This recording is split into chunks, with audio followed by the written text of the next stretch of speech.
Lire deux rois. Deux rois, mais je voudrais, commençons par deux rois au chapitre 13. Deuxième livre de rois. Au chapitre 13, nous lirons les versets 14 à 19. Deux rois, chapitre 13, versets 14 à 19. La Bible dit, si vous avez trouvé, bien sûr, je vous laisse encore deux petites minutes pour que tout le monde puisse trouver ce texte. Nous l'avons déjà lu à plusieurs reprises, Deux Rois, chapitre 13, à partir du verset 14.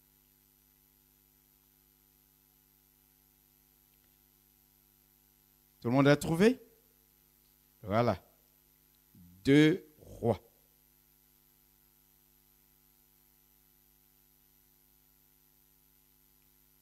Qu'est-ce que la Bible nous dit? La Bible dit ceci. Élisée était atteint de la maladie dont il mourut. Et Joas, roi d'Israël, descendit vers lui, pleura sur son visage et dit, mon père, char d'Israël et sa cavalerie. Élisée lui dit, prends un arc et des flèches. Il prit un arc et des flèches. Puis Élisée dit au roi d'Israël, Alléluia, bande l'arc avec ta main. Et quand il l'eut bandé de sa main, Élisée mit ses mains sur les mains du roi.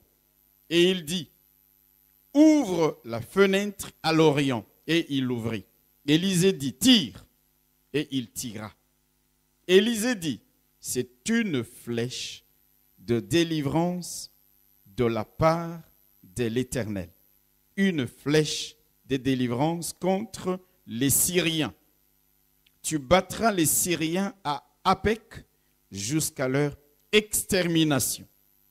Élisée dit encore, prends les flèches. Et il les prit. Élisée dit au roi d'Israël, frappe contre terre. Et il frappa 3 fois et s'arrêta. L'homme de Dieu s'irrita contre lui et dit, il fallait frapper 5 ou 6 fois. Alors, tu aurais battu les Syriens jusqu'à leur extermination. Maintenant, tu les battras 3 fois. Dites Amen. Voilà le texte sur lequel nous allons nous entretenir. Mais je voudrais que quelqu'un nous rappelle le thème de notre mois d'octobre, le thème sur lequel nous sommes en train de prier pendant ce mois d'octobre. Est-ce qu'il y a quelqu'un qui peut me rappeler ça? Et même la référence. Pardon? Le psaume 18.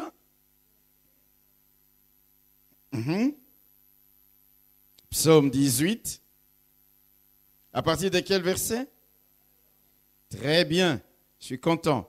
Psaume 18, verset 37 à 38. Avant que je ne puisse nous exhorter sur le texte que nous avons lu, permettez-moi quand même de revenir sur ce texte, ce thème du mois d'octobre.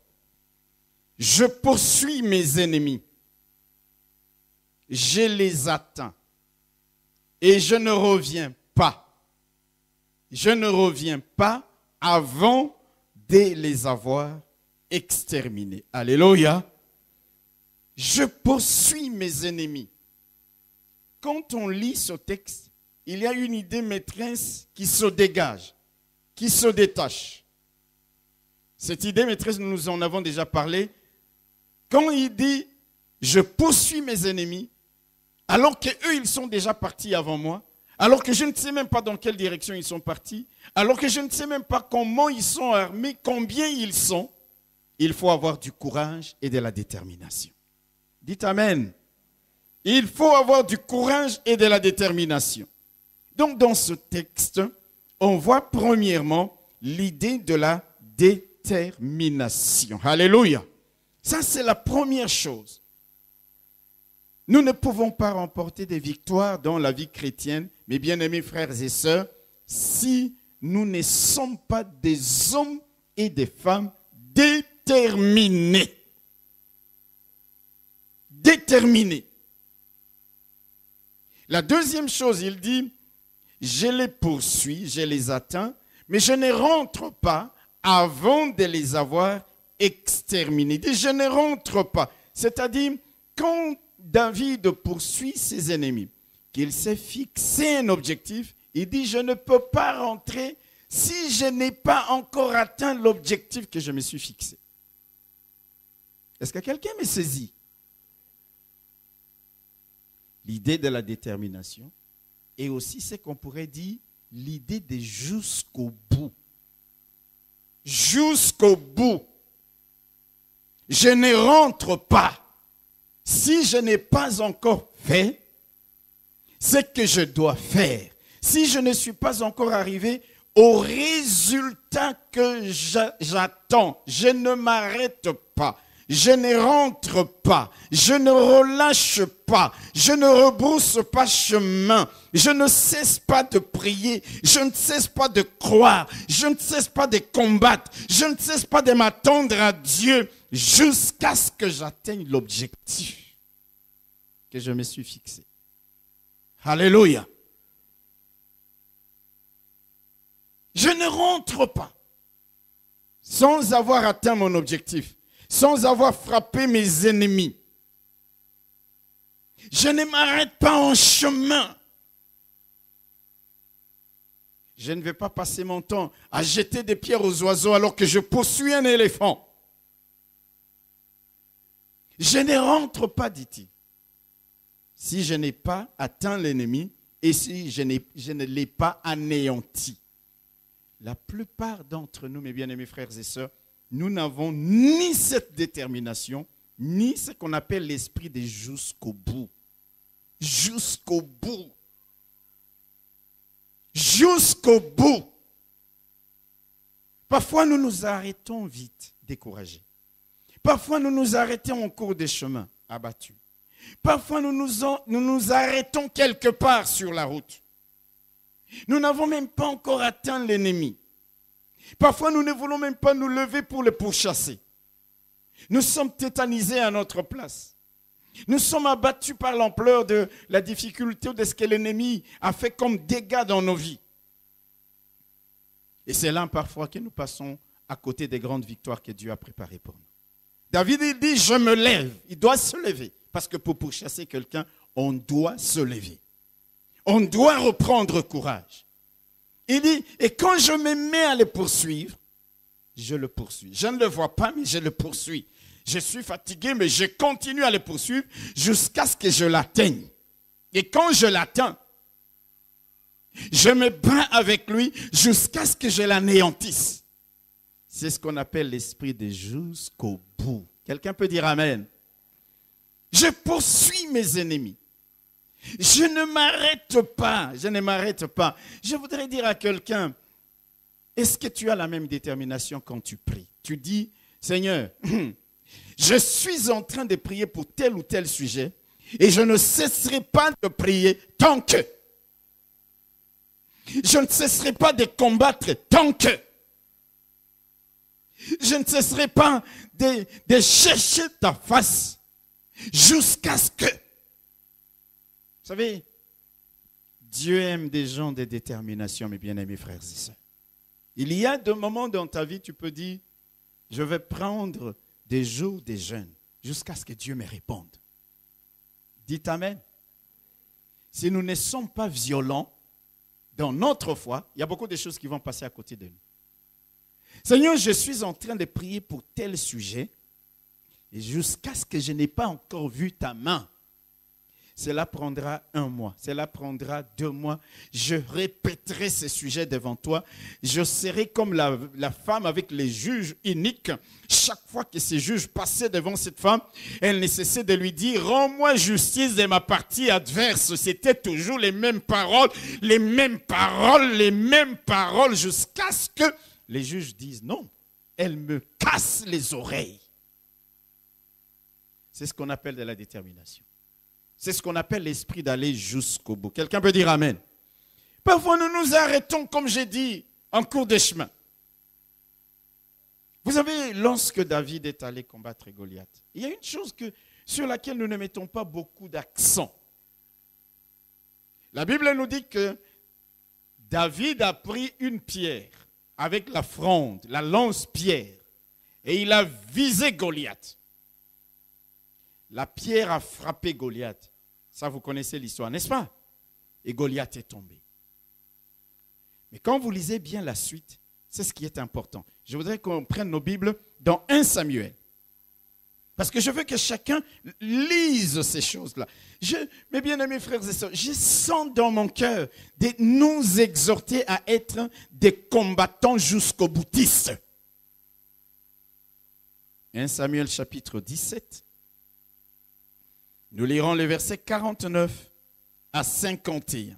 Les versets 49 à 51. 1 Samuel, chapitre 17, versets 49 à 51.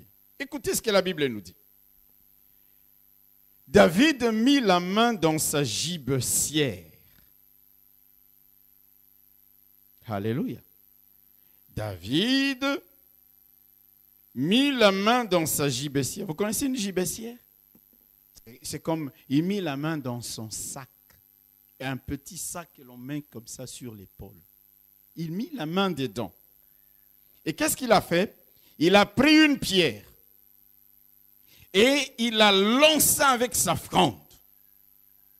Il frappa les Philistins au front et la pierre s'enfonça dans le front du Philistin qui tomba le visage contre terre. Je voudrais d'abord vous montrer une chose. Et je continue. Juste une parenthèse. Alléluia. Quand vous lancez une pierre contre quelqu'un, si la pierre atteint la personne ici, il y a d'abord la force de l'inertie. Cette personne doit tomber normalement comment? Doit tomber derrière. Alléluia. Il lance la pierre. C'est pour montrer dans cette histoire l'intervention de la main de Dieu qui fait les choses d'une manière étonnante. Cette personne, normalement, Goliath, normalement, devait tomber comme ça parce que l'impact est venu par le devant. Mais il est tombé vers le devant. C'est comme si, alléluia, David lançait la pierre par devant, mais Dieu poussait Goliath par derrière. Il y avait la conjugaison de l'action de l'homme et de l'action de Dieu. Et David, qu'est-ce que je dis? Goliath est tombé la face contre terre. Quelqu'un m'entend?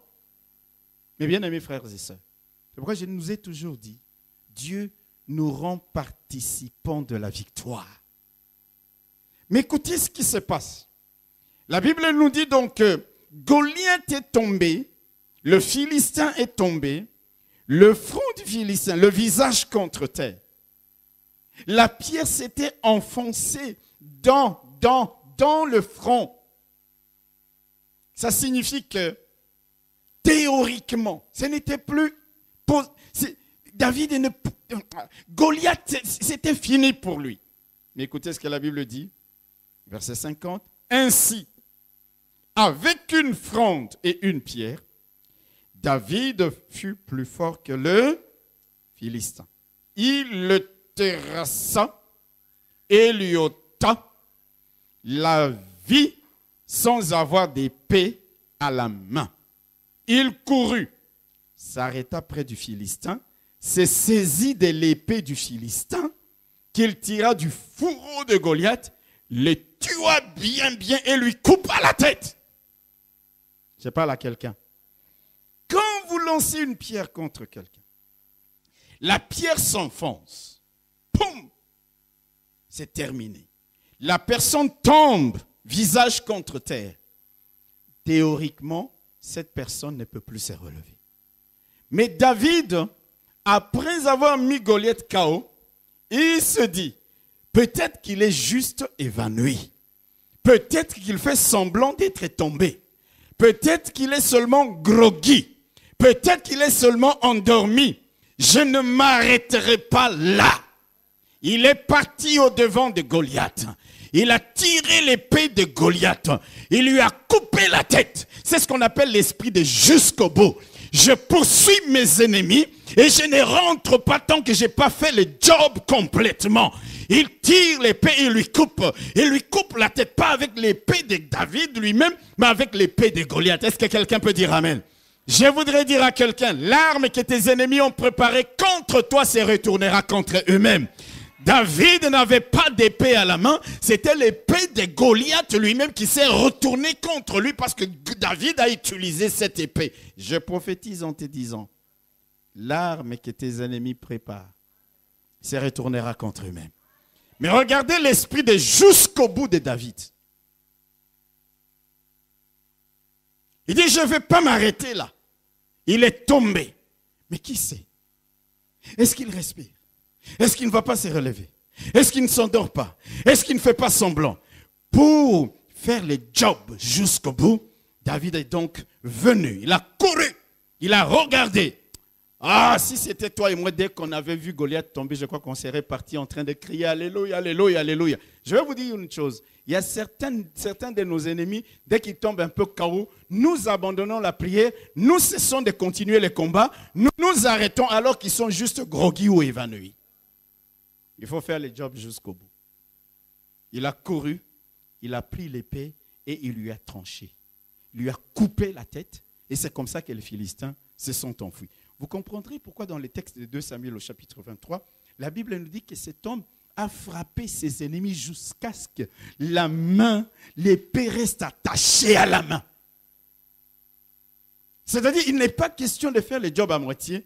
Je frappe tellement et tellement, il faut les exterminer, au point que l'épée, quand il a lâché comme ça, non, la main, l'épée était restée attachée à la main. Ça, c'est les gens des chrétiens qui sont vraiment déterminés, mes bien-aimés frères et sœurs. Déterminés, alléluia. Aller jusqu'au bout. Avec notre ennemi ou nos ennemis, il ne faut jamais s'arrêter.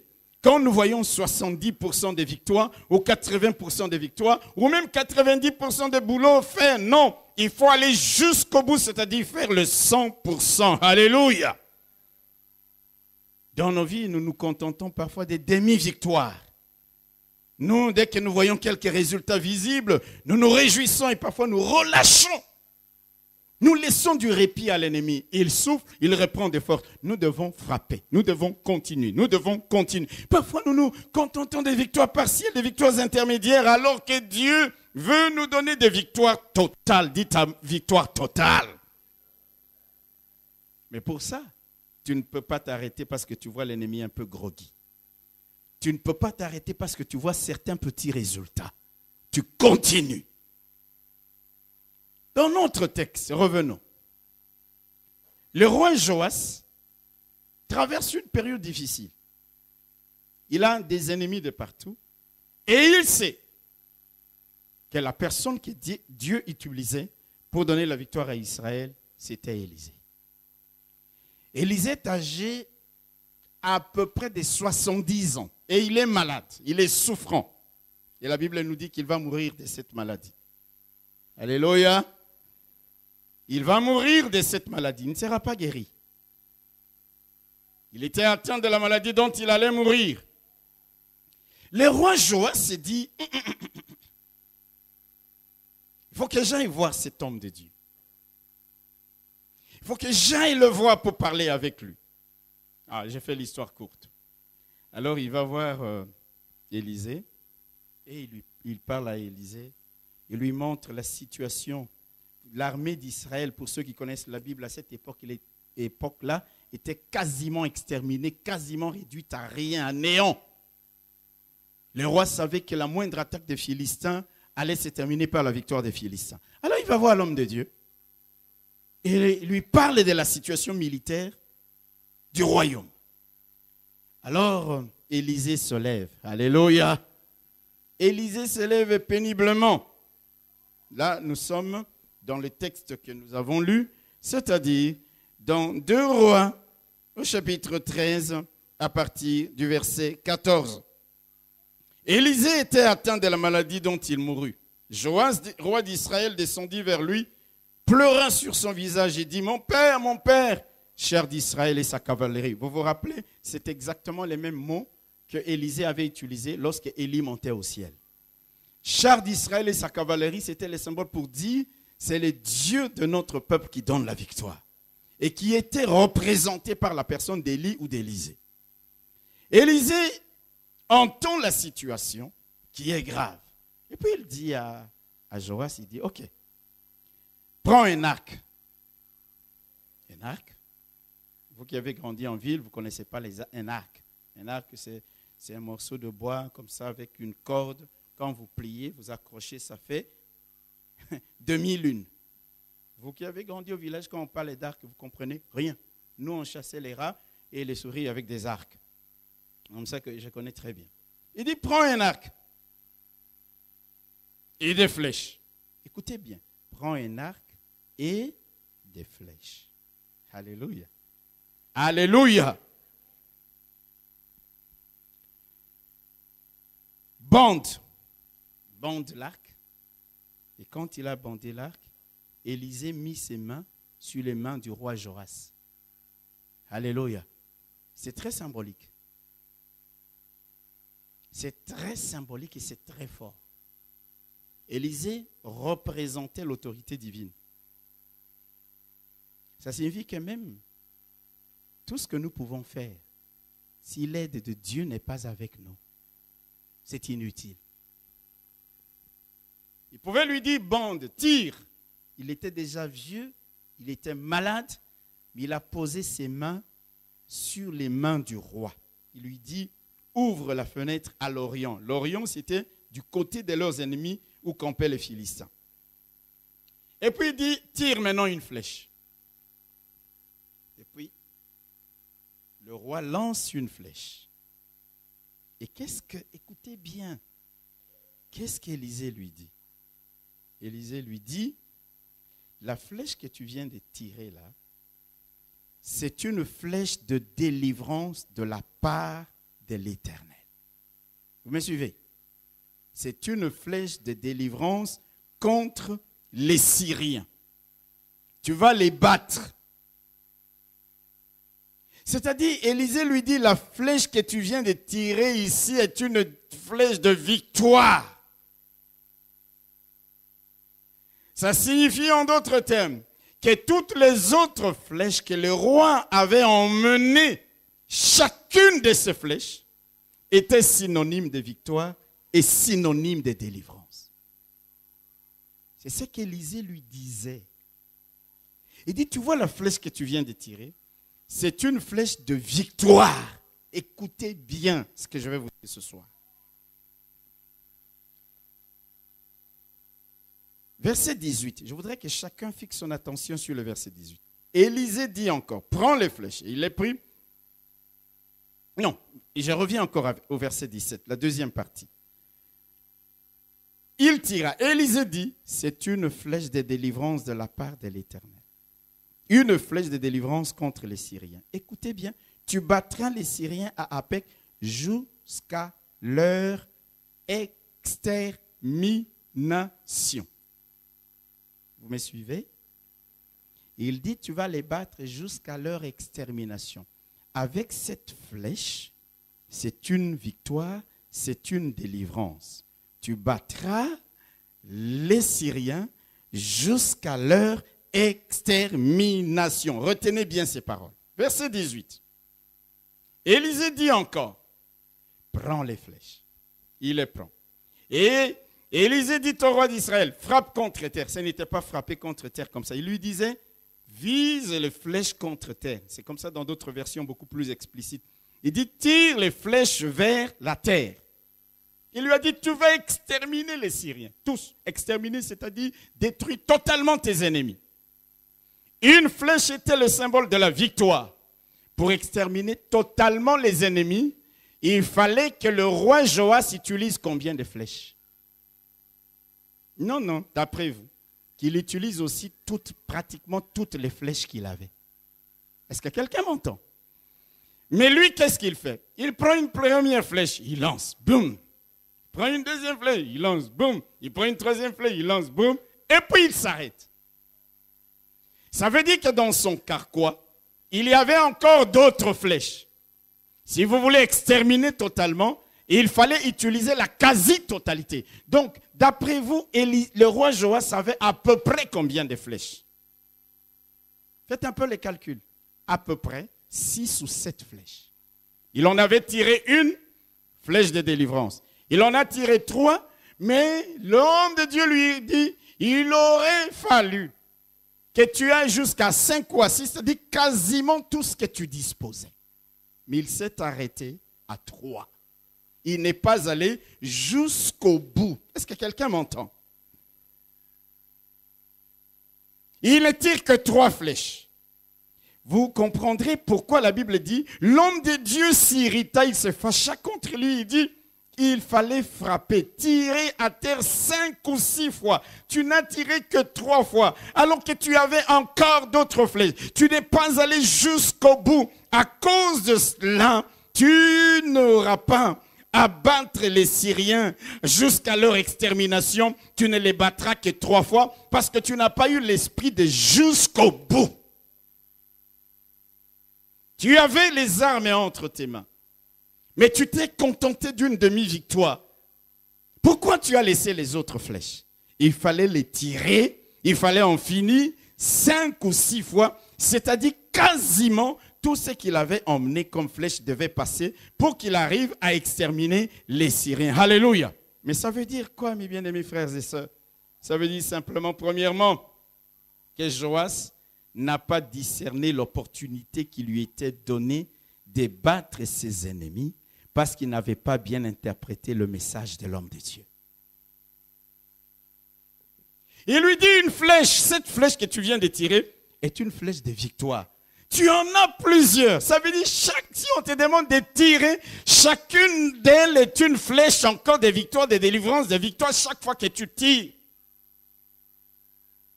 Mais lui, il en tire 3 et puis il s'arrête. Quand vous lisez vers la fin, vous allez voir que la prophétie d'Élisée s'est accomplie. Le roi Joas a battu les Philistins uniquement 3 fois.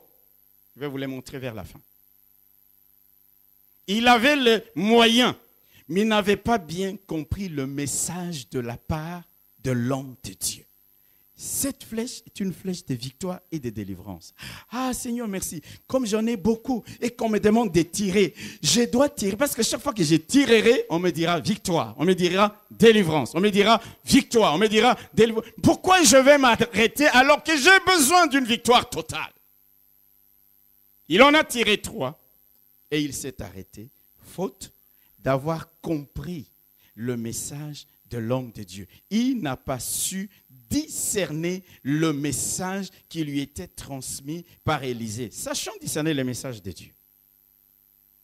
Il y a des moments où nous venons à l'église et Dieu nous parle. Sachons écouter le message, discernons le message et mettons le message en pratique. Vous savez, la Bible dit racheter les temps.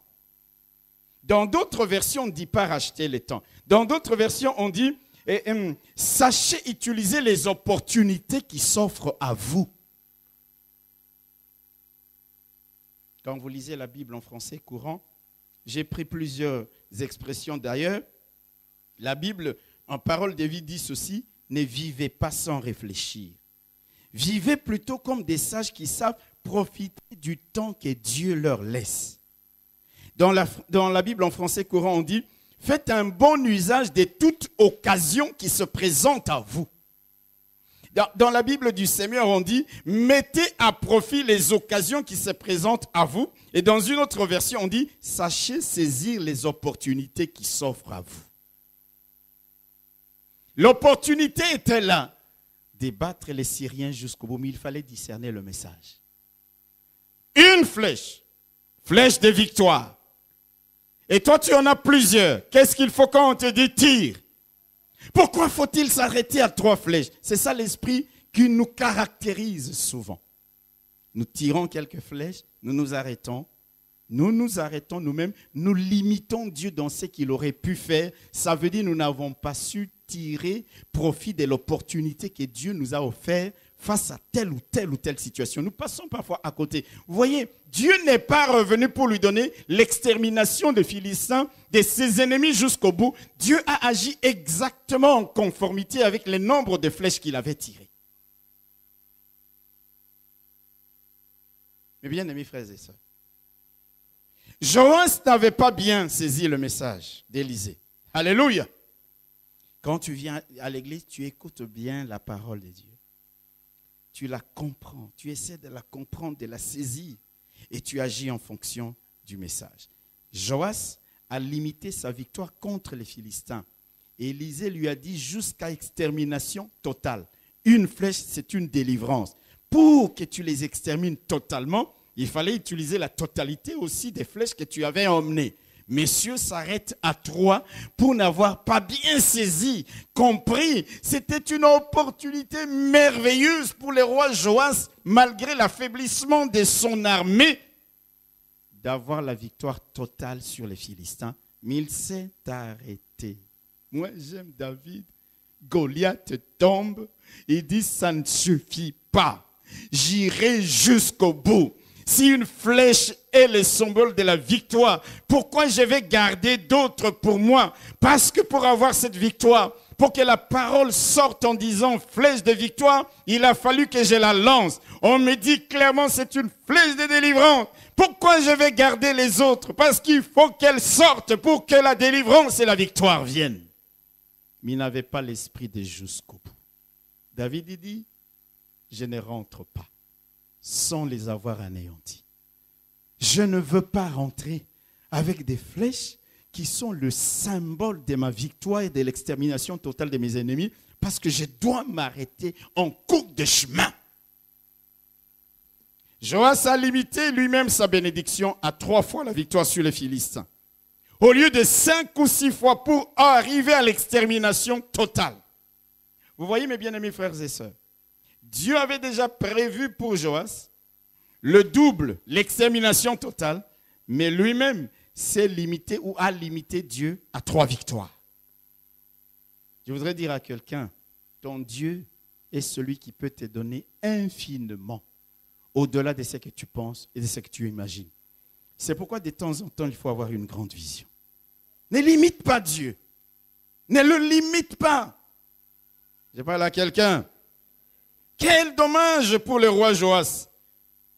Dieu voulait lui donner l'extermination. C'était même sorti de la bouche de l'homme de Dieu. Tu vas les exterminer. Et pour les exterminer, il fallait qu'il aille jusqu'au bout. Il n'est pas allé jusqu'au bout. Il a largué quelques flèches. Et voilà, il n'a exterminé. Il n'a eu la victoire sur les Syriens que 2 ou 3 fois. Tu viens à l'église. Nous sommes dans les mois de prière. Ça fait depuis longtemps que tu pries pour certains sujets. Je voudrais te dire, moi je ne sais pas combien de flèches tu as déjà tirées. Est-ce que quelqu'un peut dire amen? Je ne sais pas combien de flèches tu as déjà tirées. Par rapport à tel ou tel ennemi. Par rapport à tel ou tel sujet. Je ne sais pas. La seule chose que moi je peux te dire, c'est que continue encore à tirer des flèches. Chaque fois que l'occasion t'est donnée, dans le mois de prière, dans le temps de prière, dans les temps d'intercession, continue à larguer, à lancer des flèches dans le camp de l'ennemi. Ne t'arrête pas. Continue. Ne cesse pas. Continue. Vous savez, il nous arrive des moments où nous pensons que nous avons déjà assez tiré. On a déjà prié, on a déjà tiré des flèches, on a déjà assez tiré, on n'a pas vu des résultats. Vous savez, quand quelqu'un tire des flèches, s'il n'est pas entraîné et bien entraîné, il y a des flèches qui ne vont pas atteindre la cible. Vous êtes d'accord avec moi? On donne à chacun de nous ici même une arme. On met une espèce de comment on dit? Des cibles. Voilà. On met une espèce de cible ou de mannequin, c'est ça. On met un mannequin. Mannequin, ce sont ces gens qu'on habille dans les restaurants, il est comme ça. On te met un mannequin là-bas, on te donne un fusil, on dit tire. Parfois même à 20 mètres, là, quelqu'un d'autre tirerait à 50 mètres, 100 mètres. Toi, tu es à 20 mètres, toum, et ça passe à côté. Parfois, nous avons l'impression que nous avons déjà assez tiré des cibles. Mais bien aimés frères et sœurs, la Bible est vraiment merveilleuse. Je vais nous dire qu'il y a parfois des flèches qu'on a lancées. On ne les a pas lancées avec conviction. On ne les a pas lancées en étant concentrés. On ne les a pas lancées en ayant la bonne position, les bons angles. Quand vous tirez des flèches comme ça, ça va passer des côtés. Alléluia. Et la cible continue à danser.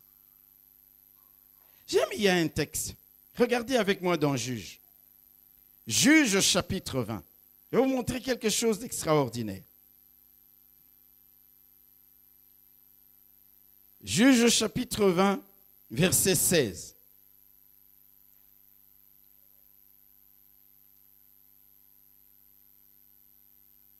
Ça, c'est les gens qui étaient aux côtés de David. Il dit, parmi tout ce peuple, écoutez, il y avait 700 hommes d'élite qui ne se servaient pas de la main droite. Tout cela pouvait, en lançant une pierre avec la fronde, viser à un cheveu sans le manquer. Quelqu'un peut dire amen. Écoutez ce que la Bible dit. Il y avait 700 hommes d'élite parmi les gens qui étaient aux côtés de David, qui n'utilisaient pas la main droite. Vous savez, d'une manière générale, c'est la main que nous utilisons, n'est-ce pas? La Bible dit que ces gens-là se servaient de la main gauche. Et ils pouvaient, avec une pierre et une fronde, viser un cheveu. Pas viser un homme, mais un cheveu. Alléluia. Sans le manquer. Ça veut dire quoi? Pour en arriver là, il fallait beaucoup s'entraîner. Oh, je n'entends pas de amen. Je crois que je parle de quelque chose qui est comme abstrait dans la tête des gens. Tu me dis, j'ai déjà lancé beaucoup de flèches. Attends, il y a certaines flèches qui peuvent passer à côté. Il y a certaines pierres qui n'ont pas touché leur cible. Mais même si tu rates ta cible et que tu continues, de plus en plus tu es en train d'acquérir la possibilité, à un moment donné, tu vas voir les pierres qui passaient à 2 mètres commencent à passer à 1 mètre, commencent à passer à 50 cm, parce que tu commences à bien ajuster, à comprendre comment il faut tirer. Alors quand nous arrêtons de nous entraîner, c'est pourquoi j'aime beaucoup le texte qui dit que Dieu exerce nos mains au combat. Dieu nous entraîne. Alors je ne vais pas m'arrêter parce que j'ai l'impression que ça passe à côté, ça n'atteint pas la cible. Continue à tirer. Tu es en train de devenir un excellent archer. À un moment donné, tu vas voir la cible que tu ratais quand tu vises. Ces gens-là visaient un cheveu. Un cheveu. Comment peut-on viser un cheveu? Mais un cheveu, il le vise avec une lance-pierre de la main gauche. Il regarde. On a placé un cheveu quelque part là-bas. Et il vise un cheveu. Avec la main gauche, il lance la pierre, boum. Il atteint. Il avait fallu beaucoup d'exercices. Toutes les prières que nous faisons, c'est pourquoi je vous ai toujours dit, ne sont jamais vaines. Ce sont des flèches que nous lançons. Même si aujourd'hui, ça passe encore à côté. Alléluia. Il va arriver un moment où tu dis, cette flèche ira directement contre l'ennemi. C'est comme dans l'histoire de Goliath. Comment il a pu viser juste le défaut de la cuirasse? Parce que Goliath était là dans son armure, de partout il était blindé. Mais les cailloux est allé juste là où on a laissé l'ouverture pour les yeux de voir. Et là, paf! Et j'aime ça. L'homme tire par le devant, Dieu pousse par l'arrière. Et messieurs tombent sur le front. Il arrivera à un moment donné, mes bien-aimés frères, nos prières feront mouche. C'est pourquoi nous devons continuer. Continuons. Il dit, je ne reviens pas si je n'ai pas encore exterminé mes ennemis. Je n'arrête pas, je ne lâche pas, je n'abandonne pas. Alléluia. C'est pour cette raison que, frères et sœurs, nous n'avons aucun droit à la distraction. Nous sommes dans un combat. Vous ne pouvez pas viser l'ennemi quand on vient vous déranger. Mais quand quelqu'un veut tirer, vous avez déjà vu les tireurs d'élite? Il peut être tapis dans l'ombre pendant 3 jours attendant sa cible. Il ne bouge pas. Il attend. Il le met dans son viseur. Il bloque la respiration. Parce que s'il respire en ce moment-là, ça peut dévier. Il bloque sa respiration et il déclenche la détente. Je crois que le frère Ferram qui a été dans l'armée peut vous dire ça mieux que moi. Alléluia. Ce n'est pas de la blague. Ce n'est pas en ce moment-là qu'on vient te distraire et tout et tout. Nous venons. Nous avons des objectifs à abattre, mais nous tirons les flèches en l'air. On est dans la distraction, on est dans ceci. Aujourd'hui, on s'entraîne un peu, demain on arrête. Il faut attendre plusieurs mois pour revenir. Continue. Continue. Alléluia. Continue. Jusqu'à ce que il y aura une flèche qui va être tirée. Ça va frapper l'ennemi dans les défauts de sa cuirasse. C'est pourquoi il dit, je ne rentre pas. Même si je lance des flèches qui ne portent pas de fruits, je ne rentre pas. Je continue. Parce que je sais qu'il y en a de ces flèches, de ces pierres, de ces balles qui vont atteindre l'ennemi, qui vont le mettre KO. J'irai, je vais lui trancher la gorge, je reviendrai. C'est comme ça, l'esprit de jusqu'au bout et l'esprit de détermination. Alléluia. Dieu veut nous donner plus. Pourquoi nous devons nous contenter de peu? Comme je vous ai dit, la prophétie d'Élisée s'était réalisée. Joas a eu la victoire sur les Philistins combien de fois? 3 fois. Il aurait eu la victoire comment? Totale. Il a eu une demi-victoire, une victoire partielle, parce qu'il n'a pas su saisir l'opportunité qui lui était donnée. Il n'a pas su comprendre la parole de l'homme de Dieu. Tu vas les exterminer totalement. Prends des flèches. Il ne lui a pas dit prends 2 flèches ou 3. Il dit prends les flèches. Tout ce que tu emmènes, tire maintenant. Quelqu'un va me dire, mais pasteur, il fallait qu'il précise, tire toutes les flèches. Élisée n'a pas précisé, il dit tire simplement. Et pourquoi Joas a tiré 3? Sur base de quoi? Pourquoi il n'en a pas tiré 3 ou 4 ou 5? C'est parce que toi et moi, nous sommes comme ça. Nous commençons et nous nous arrêtons. Parfois, nous n'allons pas jusqu'au bout. Nous sommes exactement comme Joas. Mais le peuple qui a compris le message de la parole de Dieu, quand tu as commencé un sujet de prière, continue. Dites Amen. Vous connaissez l'histoire de Georges Muller, je vous l'ai souvent dit. Il priait pour son ami, pour que son meilleur ami se convertisse. Il a prié pendant 40 ans. Il priait pour son ami. Et il lui disait, tu vas te convertir. Et il a prié. Et il a prié pendant 40 ans pour son ami. Et Georges Muller, c'est un grand homme de Dieu allemand. Et il est mort. Son ami ne s'était pas converti. Le jour où on l'enterrait, le pasteur qui fait les serments, il prêche là au cimetière. L'ami de Georges Muller est touché par la parole de Dieu. Il donne son cœur au Seigneur au cimetière. Il s'était converti. Ces jours-là, la flèche l'avait atteint de plein fouet dans les cœurs. Paf! Il a donné sa vie à Jésus au cimetière. Et bien, amis frères et sœurs, Dieu, c'est jusqu'au bout. Dis à ton voisin, jusqu'au bout. David il dit, je ne rentre pas jusqu'à ce que je les anéantisse. Un jour, tu ne rateras plus un cheveu. Continue. Continue. Ne lance pas qu'une flèche. 2 flèches, 3 flèches. Continue à lancer. Jusqu'à ce que l'ennemi soit atteint. Jusqu'à ce que l'ennemi soit exterminé. Soyez un peuple qui va jusqu'au bout. Jusqu'au bout. Vous voyez, c'est comme Anne, il dit, je viendrai à Silo. Quand vous lisez bien l'histoire d'Anne, vous allez voir à un moment donné, quand elle a eu Samuel, Elkanah va offrir les sacrifices. Il dit, ok, allez-y, moi je ne viens pas, je garde encore le bébé, je viendrai déposer conformément à ce que j'ai dit au Seigneur. Mais elle allait là-bas jusqu'à ce qu'elle ait Samuel. Comment nous ne pouvons pas comprendre toutes ces choses pour nous battre? Nous nous contentons des demi-victoires. Je suis certain que chacun de nous ici, Dieu a des grandes choses à lui donner. Des grandes choses. Mais parfois nous nous arrêtons vite. Nous nous décourageons vite. Nous cessons de nous battre vite. Nous cessons d'espérer, de croire, de nous attendre à Dieu. C'est jusqu'au bout maintenant. Amen. Une flèche de victoire et je continue. Et je continuerai. Et je continuerai. Peut-être les temps passant que je vois l'ennemi toucher, mais je sais que je m'améliore jour après jour. Mes prières, les pierres, les flèches que je lance, il y en a une finalement à un moment donné. Ça vient sur la cible.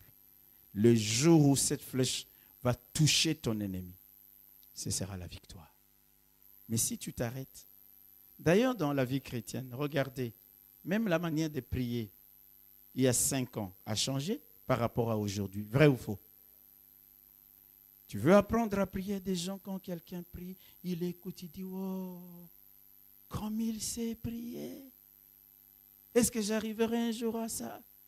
Cette personne-là, je vais te dire une chose. Parle avec elle, elle te dira au début, quand j'ai prié après 2 minutes, je ne savais même plus quoi dire. C'est à force de prier. Dites amen. À force de prier. À force de prier. Tu vas voir au début, tu faisais 5 minutes. Tu commences à faire 15 minutes sans même te rendre compte que tu as fait plus de 5 minutes. À force de prier, à force d'écouter la parole, tu es en train de croître, tu es en train de grandir, tu es en train de mieux te concentrer, tu es en train de mieux viser. Sachant ces choses, j'ai l'espérance que même si aujourd'hui, certaines de mes flèches passent à côté, demain ou après-demain, il y en a une qui atteindra l'ennemi. C'est pourquoi je ne veux pas m'arrêter jusqu'à ce que la flèche en question l'atteigne, qu'il soit par terre, que je lui tranche la gorge. Et ça arrivera. Dites amen. Alors continue. Ah, pasteur, ça fait 2 ans, j'ai pris pour ça. Je te dis, continue. Ah, pasteur, ça fait 10 ans. Je te dis, continue. Quand Job a connu ses malheurs, il a fallu combien d'années pour que Dieu le bénisse? Au double de tout ce qu'il avait possédé. Combien d'années? 40 ans. 40 ans. On lit le livre de Job là, et on voit vite, chapitre 42. Dieu l'a béni, alléluia, alléluia. Mais bien aimés frères et sœurs, moi je ne dis pas qu'il faut 40 ans pour toi. Je sais. Ce que tu es en train de dire là, pasteur, moi aussi 40 ans. Non. Je veux simplement te montrer jusqu'à quel point des gens peuvent tenir dans leur foi. Tenir dans leur foi. 40 ans.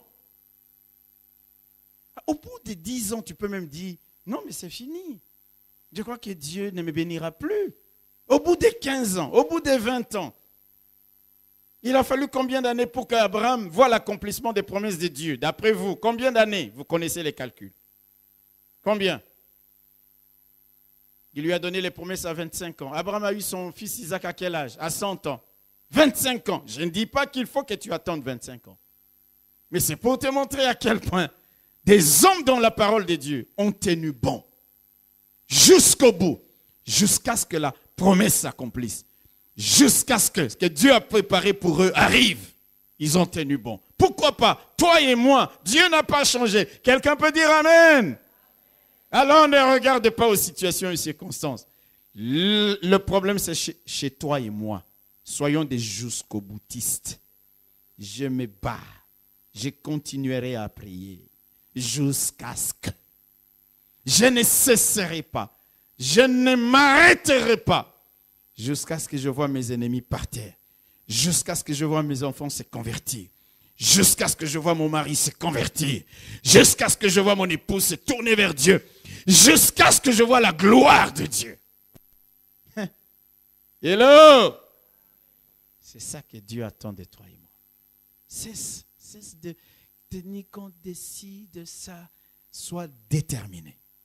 Décoche, lance autant de flèches qu'il faudra lancer. Lance, continue à lancer. Le diable peut même se moquer de toi en disant, hey, regarde, j'ai esquivé. Il continue à esquiver. Il y en a une qui ne pourra jamais esquiver. Il fait ça, il dit, hey, j'ai esquivé. Tu lances, il dit, hey, j'ai esquivé. Continue. C'est pour te décourager. Il y en a une. Il y en a une. Parce que ce sera le temps de Dieu. Dieu conjuguera sa puissance avec tes efforts, avec ta persévérance, avec ton endurance, avec ton espérance, avec ta foi. Au lieu que l'ennemi tombe à la renverse, il tombera face contre terre. Que Dieu vous bénisse.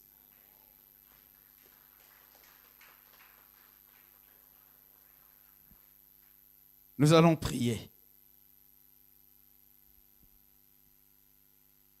Je voudrais que quelqu'un ce soir dise à Dieu, Seigneur, je ne reculerai plus. Je ne lâcherai plus. Je n'abandonnerai plus le combat jusqu'à ce que je ne cesserai plus de prier. Jusqu'à ce que je voie l'exaucement. Délivrer bataille jusqu'à la victoire. Jusqu'à l'exaucement. Seigneur, fais de moi un de ces archers capable de viser de la main gauche un cheveu sans le rater. Que je ne rate aucun de mes ennemis, aucune cible que je dois abattre. Et si je ne l'ai pas encore atteint, continue à exercer mes mains. Continue à exercer mes doigts. Jusqu'à ce que la cible soit touchée, qu'elle soit par terre, que je l'achève, que je crie victoire. Je ne veux pas m'arrêter en cours de chemin. Je ne veux pas être une personne qui garde ce qui aurait pu être des objets, des vecteurs de sa victoire et de sa bénédiction. Seigneur, je vais lancer toutes les flèches. Et je continuerai à lancer des flèches, à les lancer jusqu'à l'extermination de mes ennemis. Parce que David a dit, quand je poursuis mes ennemis, je ne rentre pas. Je les atteins. Et quand je les ai atteints, je ne rentre pas avant de les avoir détruits. Que je sois, que tu fasses de moi un homme déterminé. Un homme déterminé. Une femme déterminée. Seigneur, mon Dieu, fais que chaque jour qui passe, mes prières soient des vraies flèches. Oh, pour atteindre l'ennemi. Pour atteindre l'ennemi jusqu'à le mettre à terre. Jusqu'à le mettre à terre. Je voudrais dire à quelqu'un, ce soir, les armes utilisées par tes ennemis se retourneront contre eux-mêmes. Et je voudrais te dire que les prières que tu fais ne sont pas vaines. Ne sont pas vaines. Même si tu n'as pas encore vu des résultats jusqu'aujourd'hui, continue à lancer tes flèches contre l'ennemi, contre cette difficulté, cette montagne, ce problème, ces géants. Continue. Ne t'arrête pas jusqu'à ce que Dieu te donne la victoire. Parce que la victoire est au rendez-vous. Nous allons d'abord prier pour nous-mêmes. Que Dieu fasse de nous des hommes et des femmes de détermination. Que Dieu fasse de nous des hommes et des femmes qui ne s'arrêtent pas avant d'avoir atteint leurs ennemis, avant d'avoir atteint l'objectif, avant d'avoir mis KO nos ennemis et nos adversaires. Commençons, prions notre Dieu.